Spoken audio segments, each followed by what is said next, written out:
일단 이렇게 5번째 Q&A까지 할 수 있게 질문 주신 분들, 항상 영상 봐주시는 분들 너무 감사드리고요.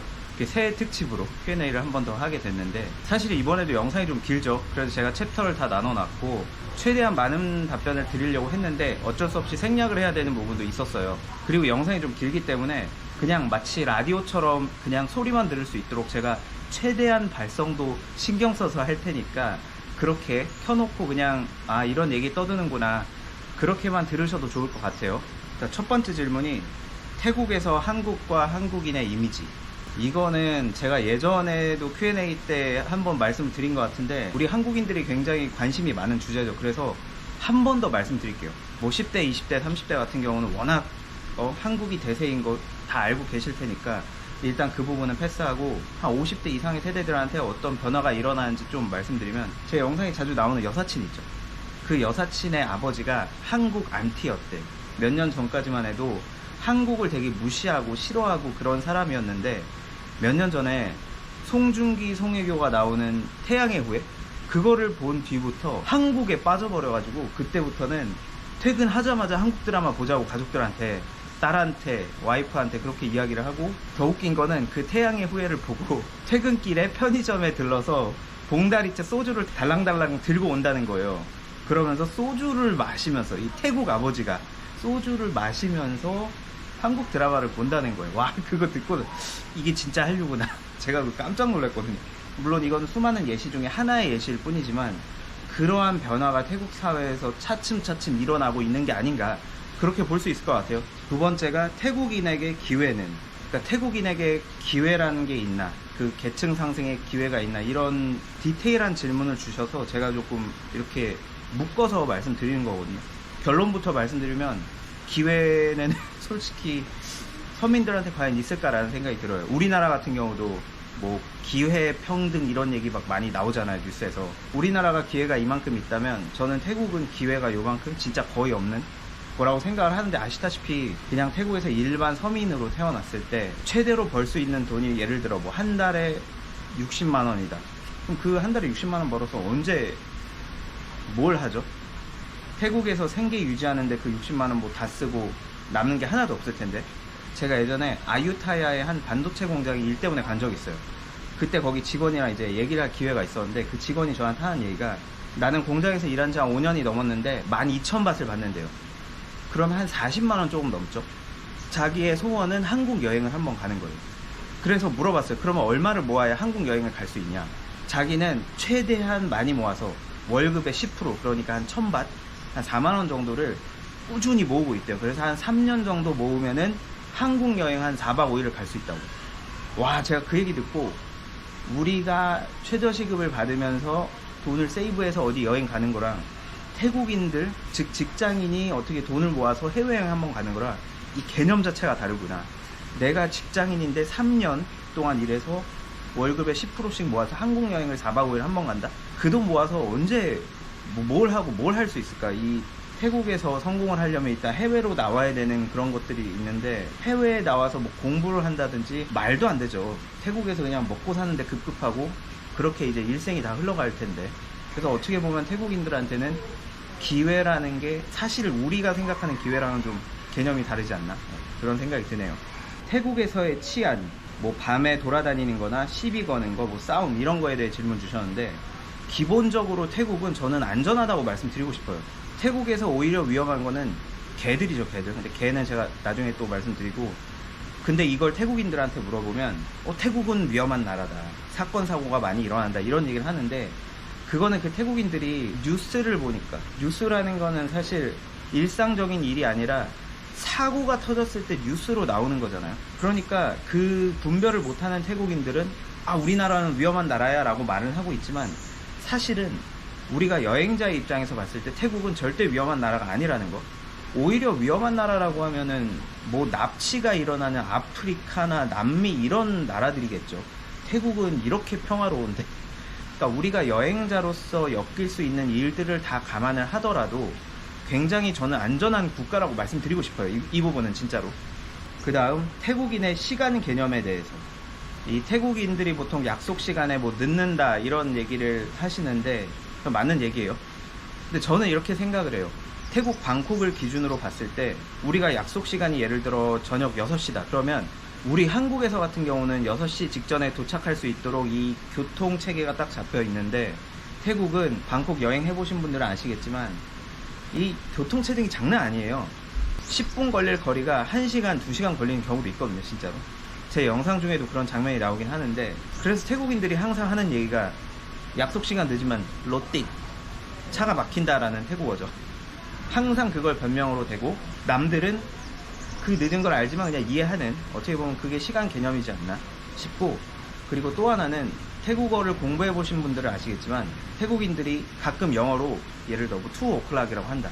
그러면은 우리는 오후 2시 아니면 새벽 2시를 떠올리잖아요. 근데 태국어에는 숫자 2가 저녁 8시도 숫자 2가 해당되거든요. 그러니까 태국은 시간을 셀 때 저녁 7시, 8시, 9시, 10시, 11시 이거를 뭐 능툼, 성툼, 쌈툼 이런 식으로 1, 2, 3, 4, 5라고 세는 그 방법이 있어요. 그래서 태국인들이 2o'clock을 생각을 할 때는 오후 2시, 저녁 8시, 새벽 2시 이 세 가지 개념이 머릿속에 드는 거예요.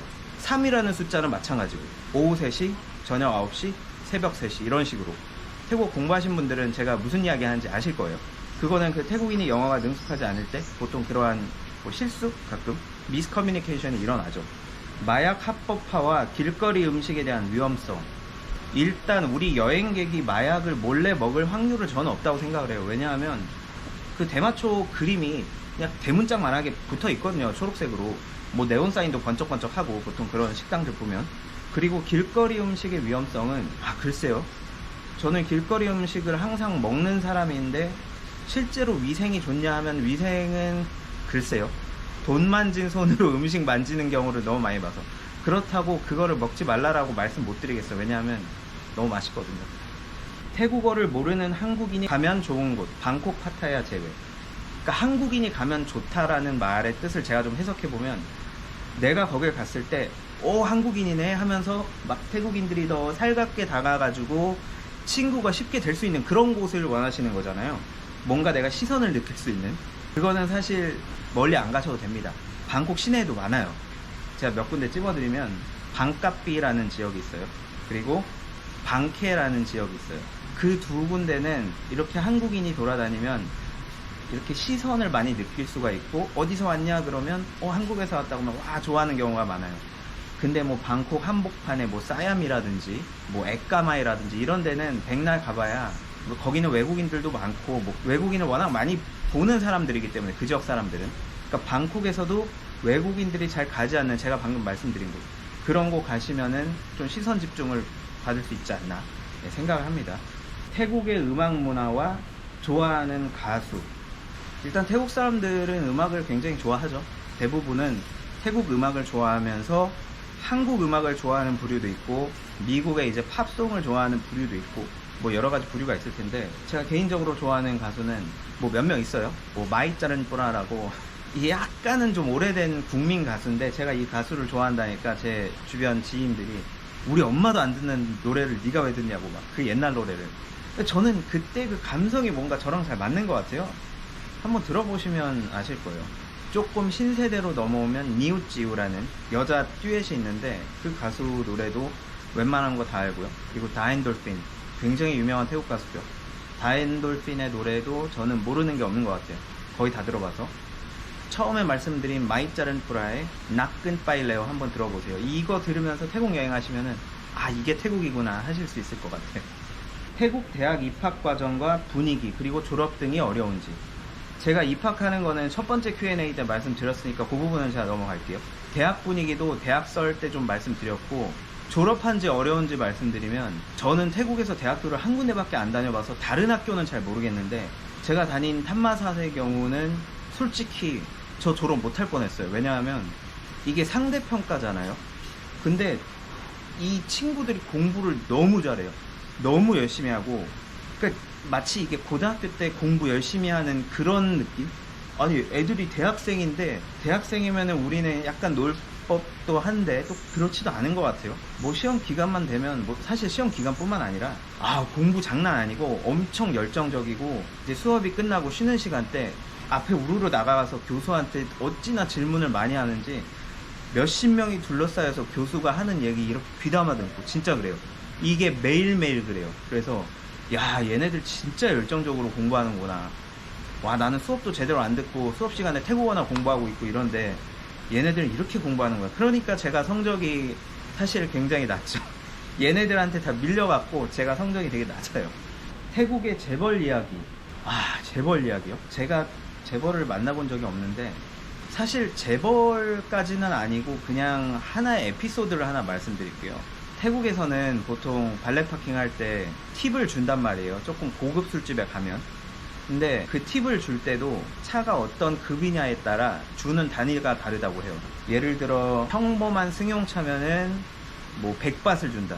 사실 100밭도 적은 돈은 아니죠. 그런데 포르쉐나 람보르기니급의 그런 차를 끌고 온다. 그러면 100밭 주면은 뒤에서 욕한대요. 그 직원들이. 뭐 최소 300밭은 줘야 된다고 하는데 뭐 제가 직접 본 건 아니고 그냥 들은 얘기라 실제로 그렇다면은 와, 이게 좋은 차 끄는 것도 팁으로 돈이 많이 나가는구나. 확실히 이게 사회 유지 비용이라고 해야 되나? 그런 게 많이 드는 것 같아요, 태국도.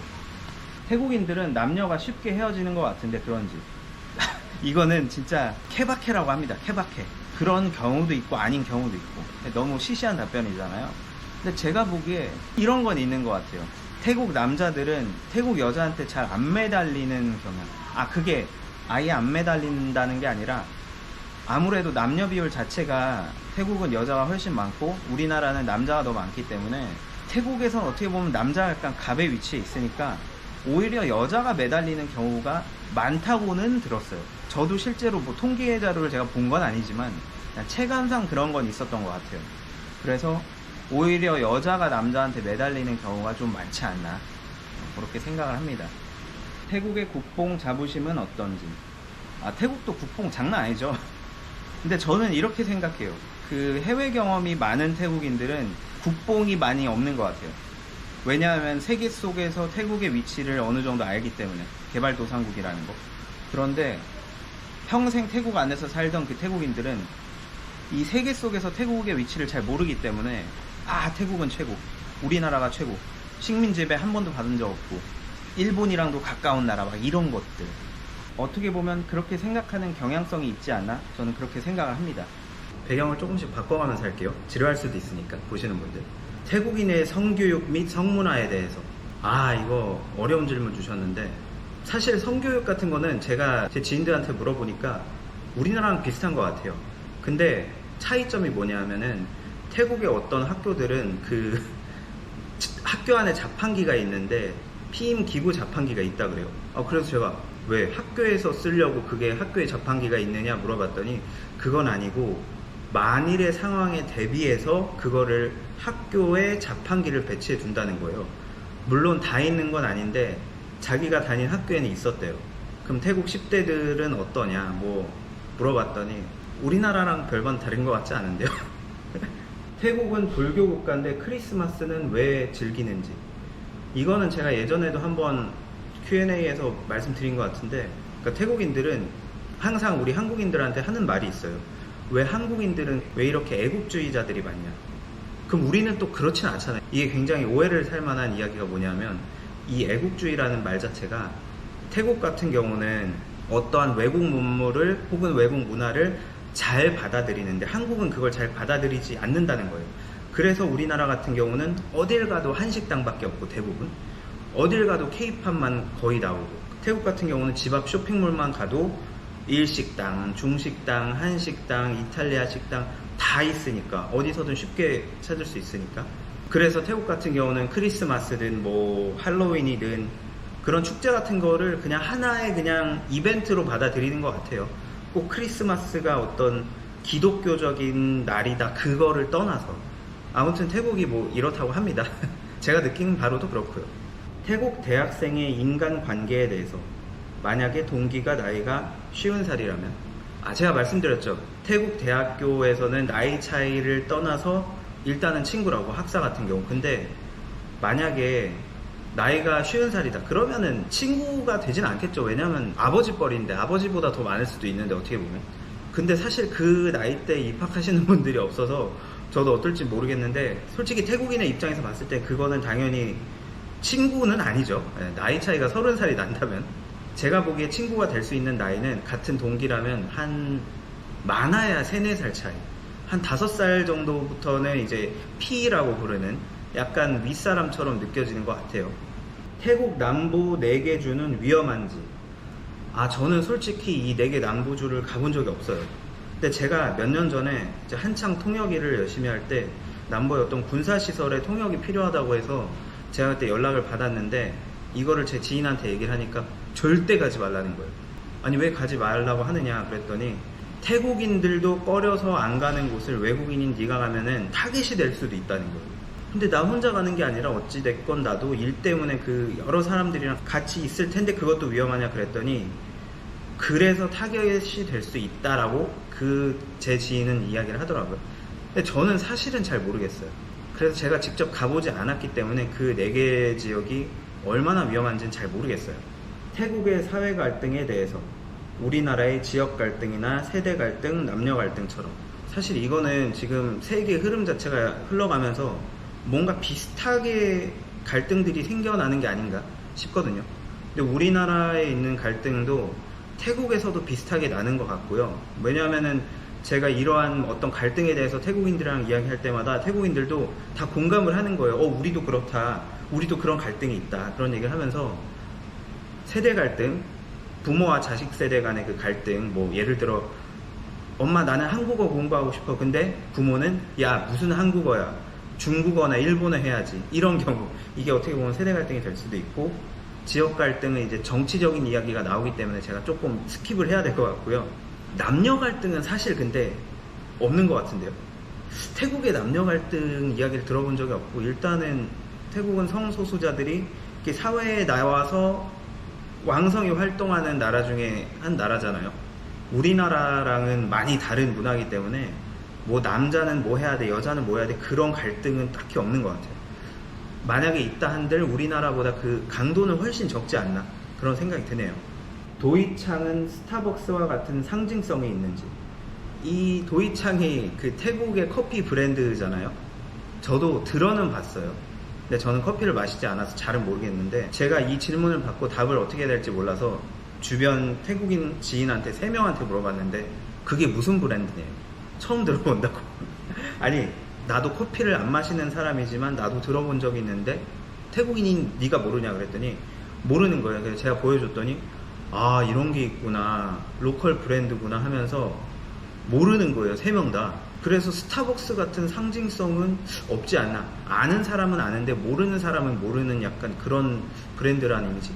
이거는 지인한테 들은 이야기를 말씀드리는 거니까 사실은 정확히는 잘 모르겠네요. 태국은 대가족들이 많은데 다들 그렇게 사는지. 이게 사람마다 다르다고 해요. 집집마다 다르고. 근데 우리나라도 비슷하겠지만 지금 젊은 세대들은 이 조부모들과 같이 살기 싫어하는 그런 경향들이 많다고 합니다. 이거는 우리나라나 태국이나 크게 다른 게 없어 보이는데요. 아무래도 이 전통적인 가치관이 우리나라도 점점 무너지고 있지만 태국도 같이 무너지는 게 아닌가 그런 생각이 드네요. 학교나 어학원 말고 태국어 공부할 수 있는 법은? 태국어가 너무 막연하게 어렵네요. 제가 태국어 공부법은 예전에 영상을 따로 만들었었고 예전 Q&A에서도 태국어는 한번 언급을 한 적이 있거든요. 그거를 참고해 주셨으면 좋겠고요. 결론만 그냥 한 줄로 말씀드리면 학원이나 학교 저는 정말 비추천드리고 정말 똑똑한 과외교사를 한 명 고용을 해서 내가 말하고 싶은 거를 그 사람한테 물어보고 그것만 공부하는 게 저는 최선의 방법이라고 생각을 해요. 좀 디테일한 거는 제 공부법 영상을 좀 참고해 주셨으면 좋겠습니다. 태국의 부모님과 혹은 아이들과 함께 올 때 주의할 점. 저는 딱히 주의할 점은 없다고 생각을 해요. 어차피 태국은 제가 좀 전에 말씀드렸다시피 치안이나 뭐 이런 것들은 저는 굉장히 안전한 측에 속하다고 생각을 하고요. 단지 부모님이나 우리 자녀들 세대가 지켜야 할 점이라기보다 우리 한국인들이 지켜야 할 점은 좀 성급함을 내려놓고 태국에 오는 거. 저는 이게 너무나 중요하다고 생각을 해요. 태국 여행 올 때. 이 성급함을 갖고 태국에 오면 오히려 여행을 망쳐버리는 경우가 많은 것 같거든요. 다들 아시겠지만 태국은 이 천천히 흘러가는 나라이기 때문에 태국인들이 치우치우 하는 이유가 그런 이유죠. 치우치우. 방콕과 푸켓 물가의 차이는? 저는 푸켓에서 살아본 적은 없어요. 근데 여행은 뭐 몇 번 가봤는데 방콕이든 파타야든 외국인들이 많이 오는 곳은 기본적으로 음식값이 2배에서 3배 정도 비싸죠. 예를 들어 기본 음식은 한 접시에 40바트인데 뭐 푸켓 관광지 가면 막 120바트, 150바트 막 이렇잖아요. 그런 데를 피해서 식당에 들어가시면 아무리 비싼 푸켓이더라도 아무리 비싼 방콕이라고 하더라도 저렴한 데가 있으니까 그걸 좀 매 눈으로 이렇게 보셔야 될 것 같아요. 태국 대학교 인맥으로 무엇을 얻었는지. 제가 태국 대학교를 나오고 어떤 이득들을 받냐. 사실 이렇게 눈에 보이는 그런 가시적인 이득은 없어요. 예를 들어 제 지인이 어디를 뽑아줬다든지 아니면 뭐 누구를 소개를 해줘서 뭔가를 했다든지 그런 건 없어요. 근데 딱 하나 좋은 게 뭐냐면 어떤 새로운 태국인을 만날 때 좋은 아이스 브레이킹이 된다는 거. 왜 태국에 왔냐? 공부하러 왔다. 어디서 공부하냐? 뭘 공부한다. 이게 태국인들이 바라볼 때 그냥 단순히 여행자가 아니라 얘는 진짜 우리나라의 뜻을 갖고 온 사람이구나 라는 이미지를 좀 이 사람들이 어느 정도 받는 것 같아요. 제 경험상. 내가 너희 나라에 공부하러 왔다라는 그러한 어떻게 보면 뭐랄까요, 그 의지 표명이 되기 때문에 어느 정도는 태국인들이 좀 높게 봐주는 경향성이 있지 않나, 그런 생각이 드네요. 일반 주택가엔 100% 개가 있는지 그리고 위험한지, 제 영상을 꾸준히 봐주신 분들 아실 텐데 이 태국 개들은 우리 개들이랑 너무 다르죠. 그래서 낮에는 그냥 낮잠 자면서 그냥 퍼져 있다가도 이제 해가 점점 저물면은 그 늑대 본성이 살아나면서 아주 그냥 사람만 보면, 특히 외지인만 보면은 그냥 달려드는 그런 본성이 나오는 것 같아요. 저는 사실 개를 좋아하는 스타일은 아니어서 잘은 몰랐는데 제 한국 지인들이 태국에 왔다가 저한테 이야기를 해주더라고요. 야, 너는 그걸 모르냐고. 우리나라 개보다 태국 개들이 몇 배는 더 크다고, 이따만 하다고. 저는 그때는 잘 몰랐어요. 근데 지금 보니까 확실히 태국 개들이 크긴 크더라고요. 우리나라 개들은 진짜 요만하잖아요. 요만해. 근데 태국 개들이 이만. 그래서 확실히 위험한 것도 있고, 그리고 일단 주인들이 없는 그 들개들이기 때문에 그 야생의 본성이 남아있는 게 아닌가. 제가 최근에 올린 그 집 구하는 영상 보신 분들은 아시겠지만 댓글 보시면은 태국개에 대해서 엄청 많이 써주셨거든요. 경험담 같은 것도 많이 써주셨는데 저도 느꼈어요. 태국개가 진짜 위험하긴 하구나. 진짜 위험하구나. 그 정도 말씀드려야 될 것 같아요. 태국 은행의 문턱이 높은데 일반인들은 대출을 받기 어려운지. 이거는 저도 들은 얘기라 들은 부분만 답변을 드릴 수밖에 없는데, 뭐 태국도 우리나라랑 마찬가지로 그 사람의 뭐 신용도라든지 아니면은 그 사람의 경제력 뭐 이런 모든 것들을 평가를 한다고 해요. 그렇게 해서 얼마를 대출해 줄 수 있는지가 나오는데, 그 은행 심사에서 탈락한 사람들의 경우 당연히 그 주변에서 이제 높은 이자로 이제 뭐 사채 같은 거 소위 말하는 그런 거를 하는 사람도 있고요. 그거 못 갚아갖고 진짜 우리나라처럼 집에 쳐들어와갖고 막 행패 부리고 그런 경우가 영화뿐만 아니라 실제로도 일어난다고 하더라고요. 저도 그 정도밖에 답변을 못 드릴 것 같아요, 이 질문은. 태국 송크란의 분위기는 어떤지. 송크란이 태국의 새해죠.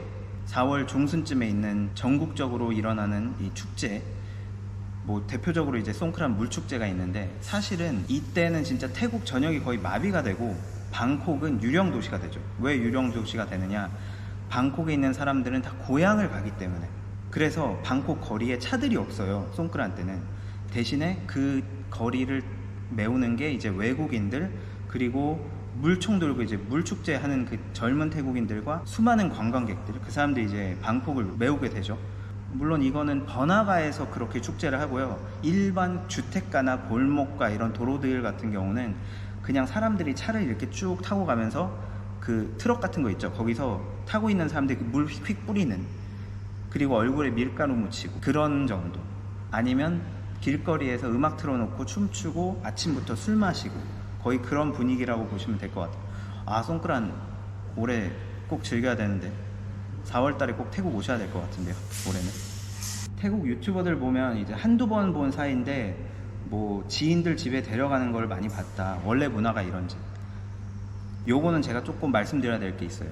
그 태국인들이 외국인을 대할 때랑 태국인을 대할 때가 완전히 달라요.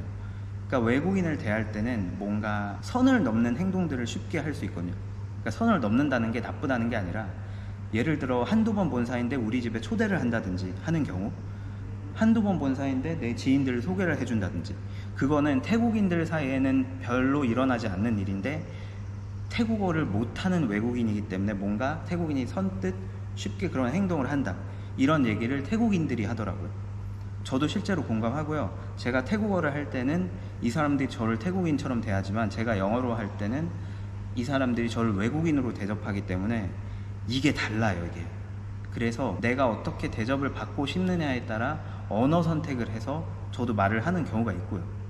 태국 서민들의 삶은 주거 환경 등, 태국 서민들의 삶이라고 하면은 사실 서민의 기준이 너무 다양할 수 있는데 대충 한 달에 한 50만 원 번다고 칠까요? 근데 참고로 이거는 저는 방콕 기준을 말씀드리는 게 아니고 이 7천만 태국 전체를 기준으로 말씀드리는 건데, 확실히 태국 방콕 기준이 아니라 태국 전체를 놓고 평균을 내보면은 확실히 확 떨어지죠. 이 소득 자체가 진짜 에어컨도 없는 뭐 3,000바, 4,000바짜리 아파트를 친구 둘이서 쉐어를 하는 경우도 있고요. 아니면 30바짜리 반찬 사서 하루 두 끼, 세 끼 이렇게 나눠 먹는 경우도 있고. 서민들의 삶은 정말 고단하죠. 어느 나라든 마찬가지겠지만. 60세 부부가 태국 1년 살기는 어떤지 저는 완전 추천드리고요. 뭐 꼭 60대가 아니시더라도 20대든 뭐 40대든 태국 1년 살기가 어려우시면 한 달이라도 먼저 살아보시는 거 추천드려요. 왜냐하면 태국에 와서 우리가 한국에서 그 찌들어 있던 삶을 벗어나서 새로운 행복을 찾을 수 있기 때문에, 그런 나라가 태국이 저는 될 수도 있다고 생각하거든요. 제 주변의 지인들도 그런 거 많이 경험한 사람도 많고 또 저 또한 그런 케이스이기도 하고요.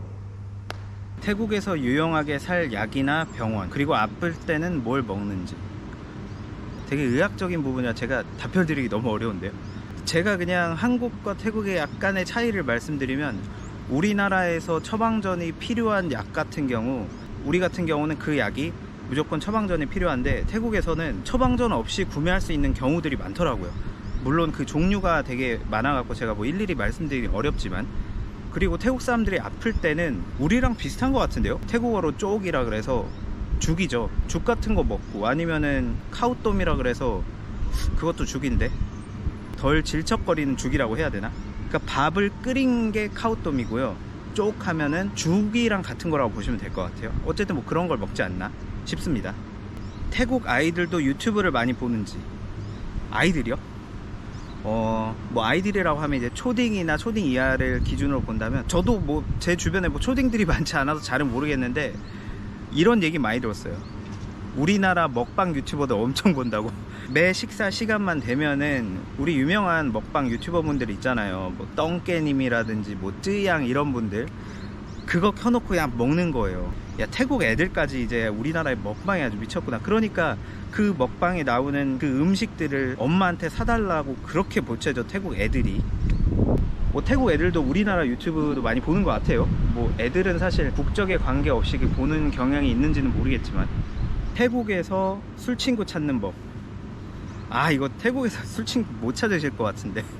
왜냐하면 그러니까 우리나라 사람 같은 경우는 진짜 어떤 이유가 있어서 술을 먹는 게 아니라 그냥 삘만 받으면 술 먹으러 가잖아요. 퇴근하고 우리 한잔 하자, 아니면 오늘 기분도 꿀꿀한데 친구한테 전화해서 한잔 하자, 이렇게 말이 나오는데, 제가 보기에 태국 같은 경우는 어떠한 이유가 있어야 되는 것 같아요. 뭐 예를 들면 오늘이 금요일이다, 아니면 친구 생일이다, 결혼식이다, 아니면 내 친구가 누구랑 헤어졌다, 뭐 그런 경우. 제가 그래서 태국 사람들 물어봐요. 왜 태국인들은 술을 그렇게 안 먹냐 그랬더니, 무슨 소리냐고, 태국인들이 얼마나 술을 많이 먹는데 네가 술을 안 먹는 사람들을 만나서 그렇다 이래요. 근데 그 사람은 우리 한국인들이 얼마나 많이 먹는지의 그 기준점을 잘 모르는 것 같아요. 물론 우리 한국에도 술을 아예 입에도 안 대는 분들이 있긴 있지만, 저는 이 대체적인 걸 말씀드리는 거예요. 그래서 너는 그래 술을 얼마나 먹네, 그러니까 뭐 한 달에 한 두세 번 먹는데요. 근데 진탕 마신대요. 야, 우리 한국인들은 한 달에 이틀 빼고 다 먹는다고.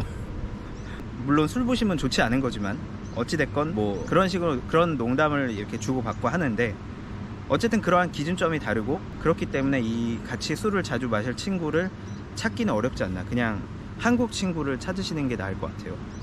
태국 로컬 여행은 계속되는지. 저는 사실 처음에 세계여행 유튜브로 시작을 했고요. 근데 지금 제 영상 보시는 분들 대부분이 태국을 좋아하시는 분들이잖아요. 제가 예전에 Q&A 때도 말씀드렸지만 제가 다른 나라 가면은 안 보실 것 같아서 유튜브라는 게 그런 게 어려운 것 같아요. 나란 사람 때문에 이 영상을 본다기보다는 이 뒤에 있는 컨텐츠 때문에 이걸 보는 거기 때문에, 사실 대형 유튜버 분들은 이미 캐릭터가 각인이 됐기 때문에 이 사람을 좋아해서 보는 거니까 뭐 밥을 먹어도 봐주고 여행을 가도 봐주고 딴짓을 해도 봐주고 이런 걸 하는데, 저 같은 경우는 거의 태국을 좋아하시는 분들이 제 영상을 보는 경향이 많기 때문에 제가 다른 나라로 가는 순간에 이게 고정 시청자라 그러거든요.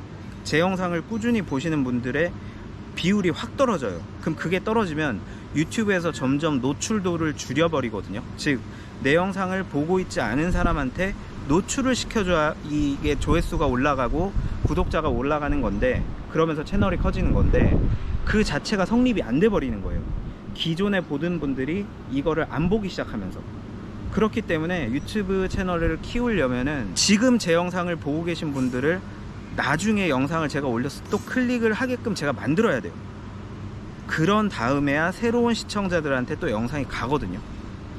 이게 유튜브의 굉장히 어려운 점이라고 말씀드릴 수 있을 것 같고, 그래서 태국 로컬 여행은 일단은 계속 해야 되지 않을까, 네, 그렇게 생각은 하고 있는데 피드백 언제든지 주시면 감사하겠습니다. 바다 컨텐츠 뭐 다이빙이나 이런 거 할 생각은 없는지.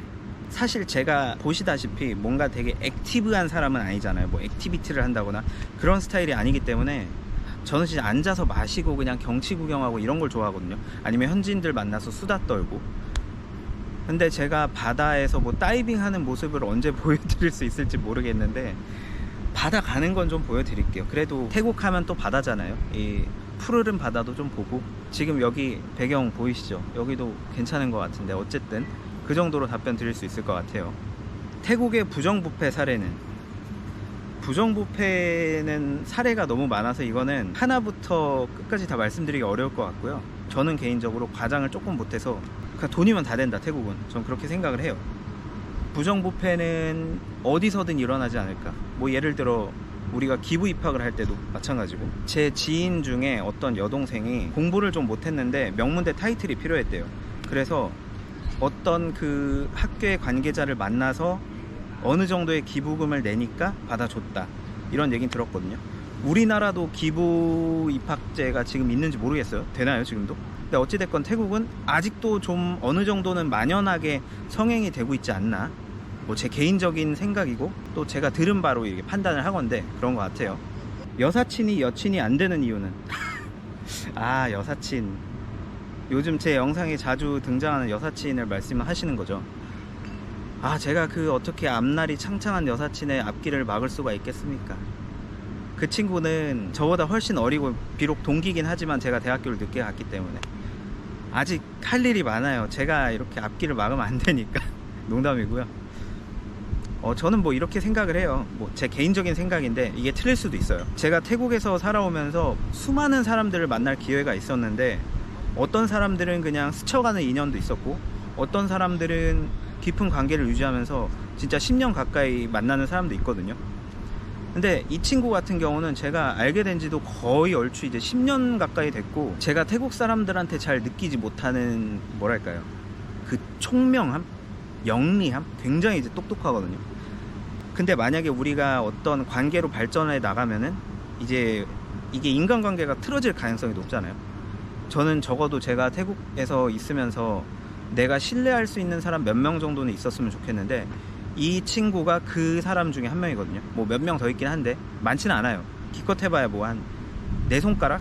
그래서 그 인간관계를 놓치고 싶지 않기 때문에 저는 여사친은 여사친으로.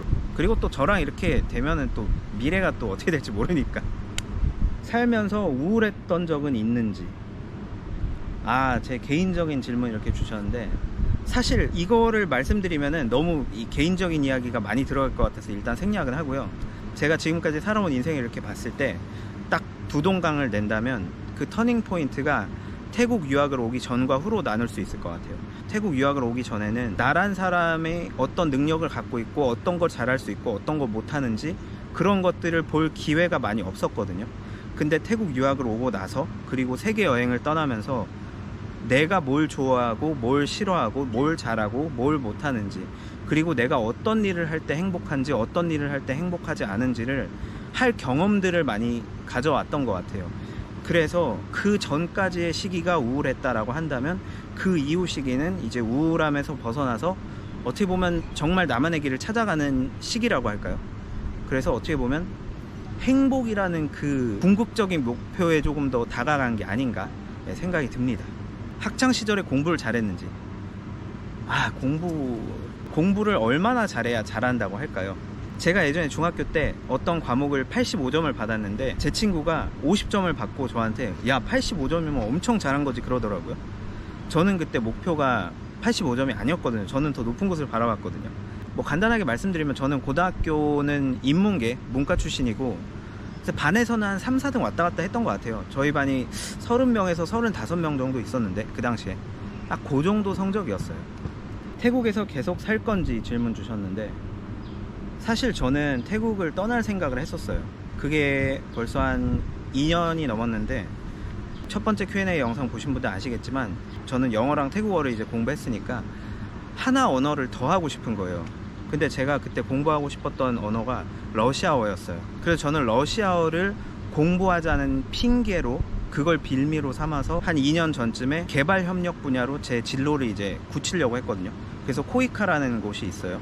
해외에 이제 원조 사업을 하는 그 기관의 해외 포지션에 제가 지원을 해서 합격을 한 줄 알았어요. 저는 그 통보를 기다리고 있었는데 이게 웬걸? 합격이 아니네. 저는 서류를 통과를 했고 면접을 통과했으니까 신체 검사는 자연스럽게 통과하는 거라고 생각을 했거든요. 근데 어이없게도 신체 검사에서 탈락을 합니다. 3차에서. 왜 탈락을 했는지는 뭐 제 영상을 정주행하신 분들은 아실 수도 있어요. 센스 있으신 분들은. 그때 엄청난 좌절을 하고 그때 제가 1순위로 선택한 나라가 아제르바이잔이란 나라였거든요. 구소련 국가죠. 그 여행 유튜버 굉장히 유명하신 분도 거기에 계셨고 그래서 그분 영상을 다 보면서 나도 이제 아제르바이잔 가서 러시아어 공부해야지. 제 3회 외국어로 러시아어를 공부해서 이 광활한 구소련 국가들을 정복을 해야지 이런 생각을 갖고 있었는데 거기서 탈락을 하면서 제 진로는 완전히 뭉개지고 그때 해외여행을 가면서 이 여행을 추억을 하고자 유튜브를 시작을 하게 됐어요. 그게 터키, 알바니아 영상이었고요. 그 이후에 제가 태국으로 오게 됐죠. 결론은 태국에서 계속 살 거냐? 사실 미련은 없어요. 근데 제가 지금 이렇게 유튜브를 하고 있는 이상은 태국에 있는 게 맞지 않을까라는 생각이 들어요. 왜냐하면 근데 제가 유튜브를 시작을 하고 나서 제가 생각지도 못했던 어떤 기회들이 많이 생기는 것 같아요.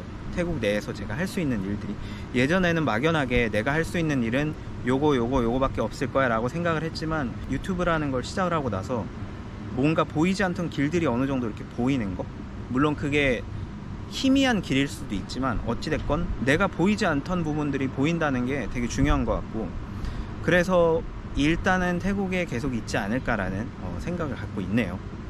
태국의 최애 음식은 왜 항상 옌타포만 먹는지. 사실 이것저것 먹어요. 근데 제가 원래 메뉴를 잘 바꾸는 스타일은 아니거든요. 그 옌타포라고 분홍 색깔 국수 제 영상 보신 분들 아실 거예요. 그게 굉장히 맛있고 그 외에도 제가 좋아하는 게 한 몇 가지 있어요. 근데 이게 영상을 찍을 때 딱 그 식당을 가서 찍어야지 하는 게 아니라 그냥 눈에 보이는 데 들어가서 찍다 보니까 다양하게 소개를 못 해드리는 것 같아요. 그게 저도 개인적으로 좀 아쉬운데 사실 최애 음식은 옌타포도 있고 그 외에도 다양하게 있다. 근데 그 다양한 음식들은 제가 소개를 해드리고 싶지만 이 영상을 찍을 때 타이밍이 안 될 수도 있으니까 건너뛴 적이 굉장히 많다. 그 정도로 말씀드릴 수 있을 것 같아요. 그 다음에 태국의 빈부격차.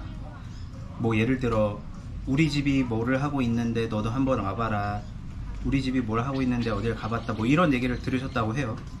태국의 빈부격차는 제가 초반부에도 말씀드렸다시피 제가 뭐 경제적으로 어떤 통계를 갖고 말씀드리는 건 아닌데 그냥 태국 여행만 해봐도 우리는 그거 팍팍 느낄 수 있는 것 같아요. 판자촌 옆에 삐까번쩍한 건물들이 있고 뭐 우리나라에도 그런 게 있다고 하시는데 우리나라엔 거의 없지 않나요? 저는 한국에서 평생 동안 살아오면서 본 적이 없어요. 근데 태국에서는 수도 없이 보거든요. 그 말은 즉 태국이 훨씬 그런 게 많다는 거겠죠. 방콕만 기형적으로 발전이 됐지 다른 데는 진짜 깡시골이잖아요. 방콕에서 1시간 2시간만 차 타고 나가면 뭐 가보신 분들은 다 아시겠지만 그리고 태국에서는 보이지 않는 계층이 있고 태국 사람들 그냥 딱 보면은 이 사람이 어느 정도의 수준의 사람인지 딱 알 수가 있고 가는 지역도 다 정해져 있고 그렇기 때문에 빈부의 격차는 우리나라도 물론 있지만 태국은 갭이 더 크지 않을까 저는 그렇게 생각합니다. 유튜브 수익만으로 여행을 하는지 아니면 다른 일을 하고 있는지, 이거는 제 첫 번째 Q&A 영상 보신 분들은 아실 거예요. 제가 어떤 일을 하고 있고 뭐 그런 게 나오기 때문에 그거 참고해 주시면 좋을 것 같고요. 유튜브 수익, 혹시 제 수익이 궁금하세요? 궁금하시면 제가 어느 정도 말씀드릴게요. 그러니까 유튜브 수익이라는 건 보통 조회수에 따라 수익이 나오거든요.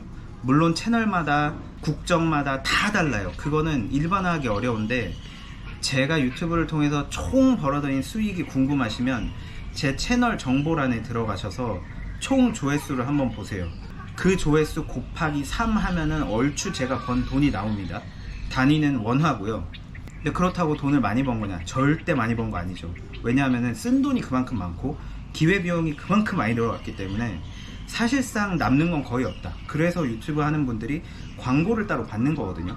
그래서 광고 영상도 제작을 하는 거고 그래야 그나마 먹고 살 수가 있기 때문에 제 채널 같은 경우는 뭐 녹스 인플루언서 같은 사이트 들어가 보시면 이 랭킹 같은 게 어느 정도 나와요.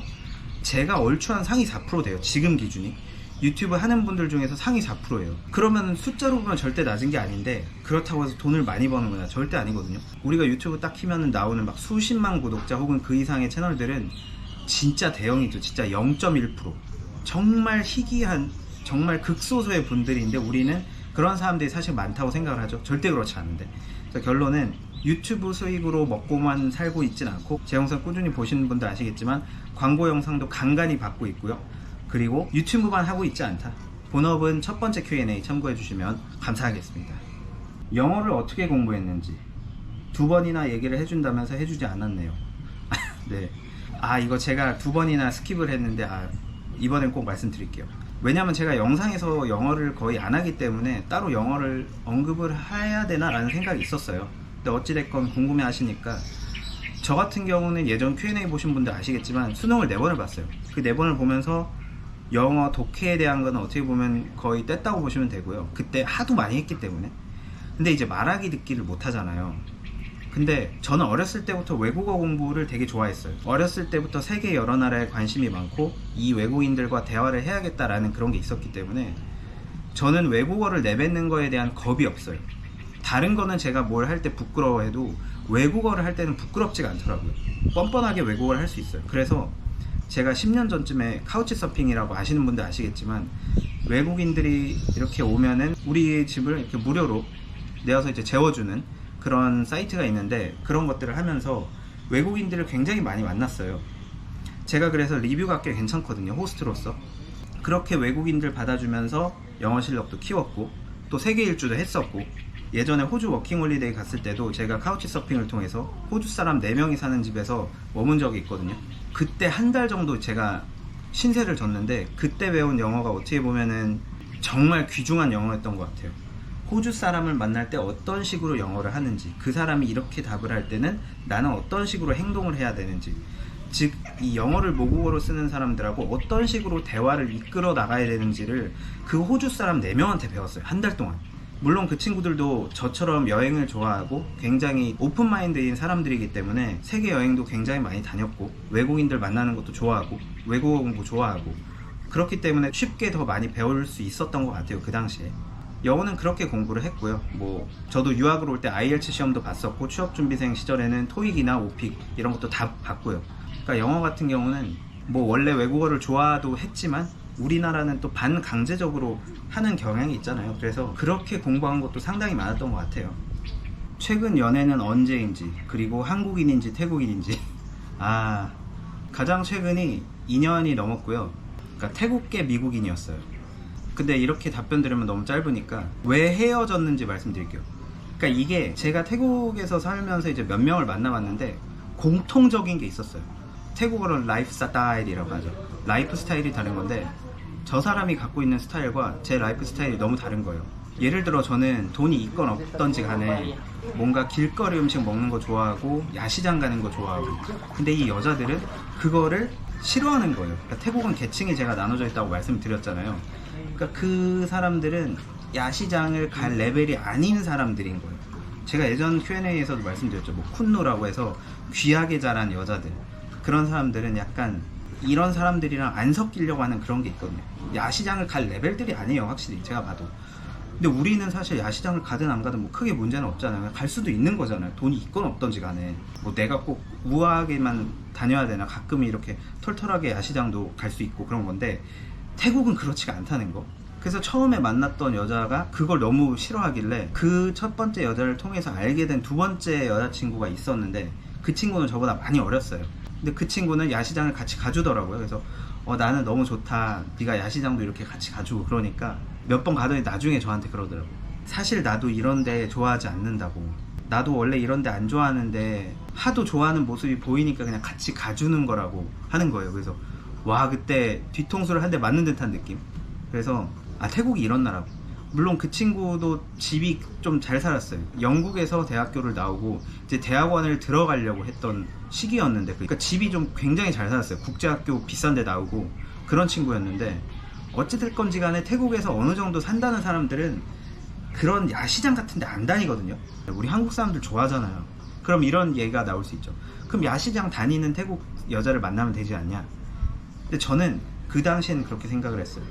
내가 태국에서 어느 정도 자리를 잡고 무언가를 하려면은 어느 정도 경제적, 사회적 지위가 있는 여자가 분명히 있어야겠다라는 생각이 있었어요. 그때는 그 사람이 내 배우자가 돼야 그 사람들을 등에 업고 내가 하고자 하는 그 사업을 할 수가 있기 때문에, 그 당시엔 그렇게 생각을 하고 그거를 중점적으로 생각을 했는데, 지금 이렇게 생각을 해보니까 내 라이프 스타일을 바꿔가면서 야시장 같은 데 안 다니고 맨날 우아한데 좋은 데만 다녀야 되고, 물론 그게 나쁜 건 아닌데 그것도 한두 번 가야 재밌지 맨날 가면 감흥이 없잖아요. 아무튼 그런 상황 때문에 우리가 헤어졌다는 거. 그래서 그게 마지막이었어요.